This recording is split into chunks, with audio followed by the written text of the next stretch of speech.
Bismillahirrahmanirrahim. Assalamualaikum warahmatullahi wabarakatuh. Sekarang, saya akan memaparkan mata kuliah Asuhan Kebidanan Komunitas dengan materi kelas Ibu Hamil dari kelompok 2 dengan beranggotakan Isa Fitri, Lianil Matul Maula, Lydia Romadona, Lian Apriani, Rusi Sulistia, Mega Arneli, Mai Aulia, Mutiara Nurkasih, Nisa Huril Ain, Nisha Wulandari, Nita Amalia, dan Novi. Nah, sekarang teman-teman, mari kita simak pemaparan materi dari kelas Ibu Hamil. Nah, di slide yang sekarang yaitu latar belakang. Latar belakang terjadinya angka kematian ibu. Nah, ternyata terjadinya kelas ibu hamil tuh dilihat dari angka kematian ibunya loh, dari berbagai wilayah di Indonesia.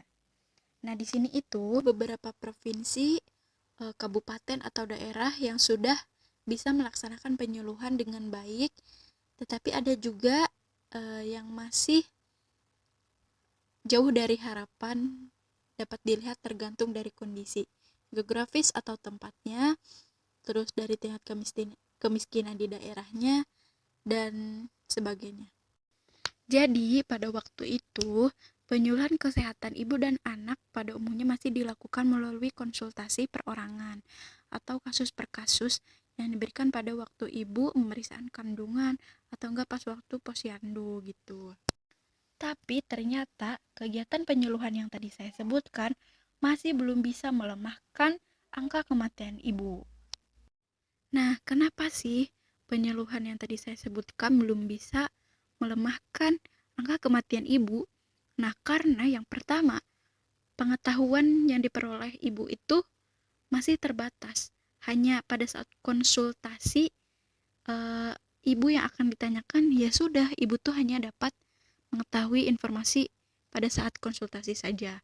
Yang kedua, penyuluhan yang diberikan tidak terkoordinir, sehingga ilmu yang diberikan kepada ibu hanyalah pengetahuan yang dimiliki oleh petugas saja. Yang ketiga, tidak ada rencana kerja sehingga tidak ada pemantauan atau pembinaan secara lintas sektor dan lintas program. Jadi, kan kalau misalnya kelas ibu hamil ada leadernya. Nah, terus dipantau juga oleh bidan. Kalau misalkan itu kan ada rencana gitu ya, kita tuh mau belajar apa, apakah kita mau belajar mengenai senam ibu hamil supaya perineumnya tidak robek pada saat persalinan. Terus ada pemantauan. Nah, iya, pemantauannya itu bagaimana sih kehamilan pada saat sekarang gitu, perkembangannya kayak gimana. Nah, terus ada pembinaan juga dan sesuai kebutuhan gitu. Dan yang keempat itu pelaksanaan penyuluhan tidak terjadwal dan tidak berkesinambungan. Jadi kalau misalkan penyuluhannya itu perorangan, kan dia tidak berpacu dengan waktu dan tidak terjadwal gitu, dia mau datang kapan aja bisa. Nah, ya sekarang kita sudah mengetahui kenapa penyuluhan tadi belum bisa menekankan angka kematian ibu. Nah, untuk itu mengatasi kelemahan-kelemahan di atas, direncanakan metode pembelajaran kelas ibu hamil begitu. Nah, di sini teman-teman bisa melihat contoh dari perkumpulan kelas ibu hamil. Slide selanjutnya itu yang pertama membahas mengenai tujuan kelas ibu hamil. Nah, tujuan umum kelas ibu hamil ini untuk meningkatkan pengetahuan. Nah, pengetahuan apa aja? Pengetahuan pada saat kehamilan, contohnya mengenai apa? Ketidaknyamanan pada trimester 1, 2, dan 3, dan mungkin kebiasaan yang akan berubah. Nah, lalu kalau misalnya kita sudah mengetahui pengetahuannya, maka ibu hamil juga pasti bakal merubah sikap dan perilaku. Nah, di sini juga selain itu, ibunya juga akan mengetahui mengenai perawatan kehamilannya. Terus setelah mengetahui perawatan kehamilan, mungkin nanti kalau misalnya sudah trimester 3, pasti bakal diberitahu mengenai tentang persalinan, perawatan nifas, terus kontrasepsi, pasca persalinan itu bagaimana, dan perawatan bayi baru lahir, mengenai kepercayaan atau mitos, terus tentang mengenai penyakit menular dan cara pembuatan akte kelahiran anaknya gitu. Ya, sekarang teman-teman juga bisa melihat apa aja kegiatan kelas ibu hamil. Contohnya senam, terus lalu mendengarkan penjelasan mengenai contohnya kebutuhan dasar pada ibu hamil begitu. Lalu ada tujuan khususnya. Nah, tujuan khususnya itu terjadinya interaksi dan berbagi pengalaman antara peserta ibu hamil dan petugas kesehatan. Nah, berbagi pengalamannya itu bisa berupa bertukar cerita mengenai perubahan tubuh pada saat hamil.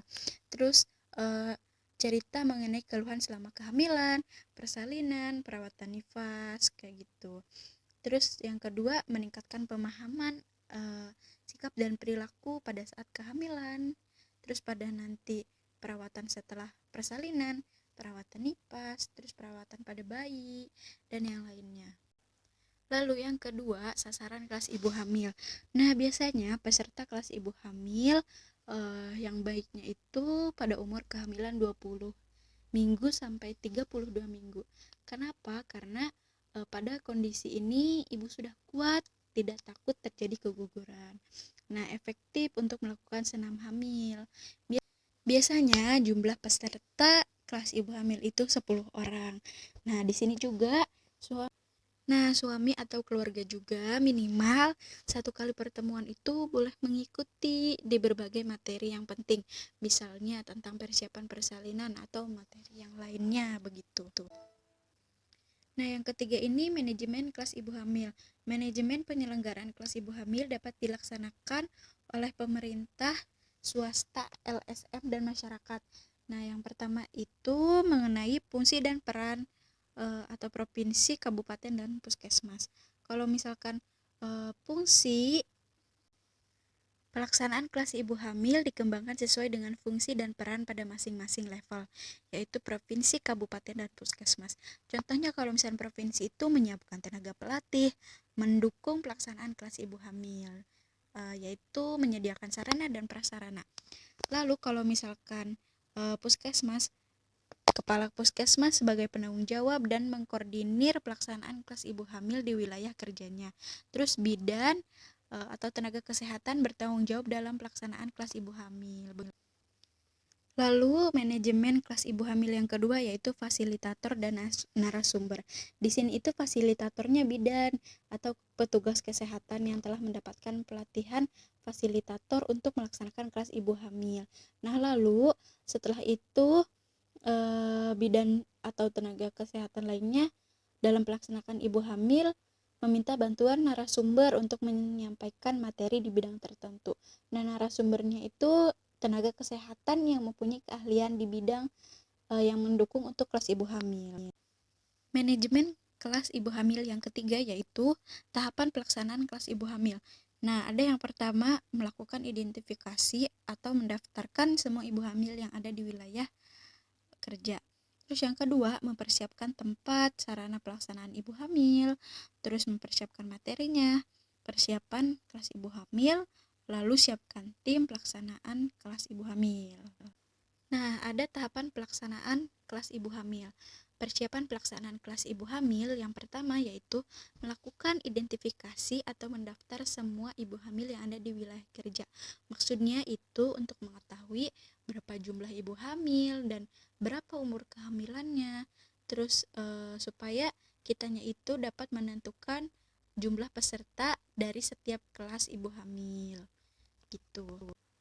Yang kedua, mempersiapkan tempat dan sarana pelaksanaan kelas ibu hamil. Nah, di sini itu tempatnya misalnya di puskesmas, polindes, kantor desa atau balai pertemuan, posyandu atau di rumah salah satu warga masyarakat. Yang ketiga, mempersiapkan materi, alat bantu penyuluhan dan jadwal pelaksanaan kelas ibu hamil serta mempelajari materi yang akan disampaikan. Yang keempat, persiapan peserta kelas ibu hamil, mengundang ibu hamil umur kehamilan antara 5 sampai 7 bulan. Dan yang kelima, siapkan tim pelaksana kelas ibu hamil yaitu siapa saja fasilitatornya dan narasumber jika diperlukan. Berikut contoh panduan untuk pelaksanaan kelas ibu hamil. Nah, yang pertama itu monitoring. Nah, monitoring itu dilakukan dalam rangka melihat perkembangan dan pencapaian serta masalah dalam pelaksanaan ibu hamil. Biasanya itu hasil monitoring bisa dijadikan untuk acuan untuk perbaikan dan pengembangan kelas ibu hamil selanjutnya. Nah, kegiatan monitoring dilakukan secara berkala dan berjenjang, mulai dari tingkat desa, kecamatan, kabupaten, kota, dan provinsi. Nah, untuk melihat perkembangan dan pencapaian atau disebut juga monitoring di tingkat provinsi, kabupaten, atau kota, biasanya dilakukan selama 3 bulan sekali. Nah, apa aja sih yang perlu dimonitoring? Nah, peserta, sarana, fasilitator, dan waktu. Yang kedua itu evaluasi. Nah, evaluasi ini untuk melihat baik dampak positif maupun negatif kelas ibu hamil ini. Nah, kelas ibu hamil ini setelah dievaluasi bisa dijadikan sebagai bahan pembelajaran untuk melakukan perbaikan dan pengembangan kelas ibu hamil berikutnya, begitu. Ya, evaluasi ini dilakukan oleh bidan apabila setelah selesai pertemuan kelas ibu hamil. Terus ada dinas kesehatan kabupaten, kota, dinas kesehatan provinsi, juga dapat dilakukan semisalnya 1 tahun sekali. Ya, tahapan pelaksanaan kelas ibu hamil yang terakhir yaitu pelaporan. Kenapa harus dibuat laporan? Karena seluruh rangkaian hasil proses pelaksanaan kegiatan kelas ibu hamil ini sebaiknya dibuatkan laporan untuk dijadikan sebagai dokumen sehingga dapat dijadikan sebagai bahan informasi dan pembelajaran bagi pihak-pihak yang berkepentingan. Pelaporan ini disusun pada setiap selesai melaksanakan kelas ibu hamil. Nah, isinya itu memuat tentang waktu pelaksanaan, jumlah peserta, proses pertemuan, masalah dan hasil capaian pelaksanaan, dan yang terakhir hasil evaluasi.